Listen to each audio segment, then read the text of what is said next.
नमस्ते साथीहरू। आज हामी दिपावलीको थोरै भए पनि भ्रमणमा छौँ। भ्रमणको क्रममा हामी सेती नदी पारिरहेको घोलताडाको भ्यू देखाउँदैछु हजुरहरूलाई। आहा, यति रमाइलो आकर्षक मनमोहक दृश्य छ। कोही दिपावली नआउनु भएको छ भने साथीहरू आइदिनु होला, घुमिदिनु होला। धेरै नै राम्रो आकर्षक लुकिङ भएको यो क्षेत्र, यो हाम्रो देखिरहेको पहाडीको सौन्दर्यताले भरिभराउ यो गाउँको नाम हो घोलताडा भन्ने ठाउँ। हेर्नुहोस्, हाम्रो यो हो सेती नदीको दृश्य।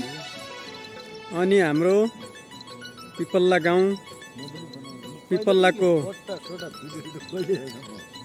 खेतबारी भएको एरिया, यो हाम्रो गाउँबाली हो।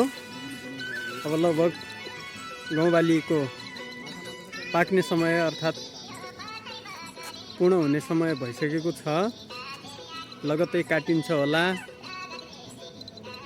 हामी यो के अरे घोलताडा भन्ने ठाउँको दृश्य देखाउँदैछौँ। गाउँबालीहरू पाकिसकेका छ, अब भित्र्याउने क्रममै छन् यहाँका मान्छेहरू। आहा, कति राम्रो आकर्षक, एकदमै सौन्दर्य देखिने, कति राम्रो सुन्दरता छ।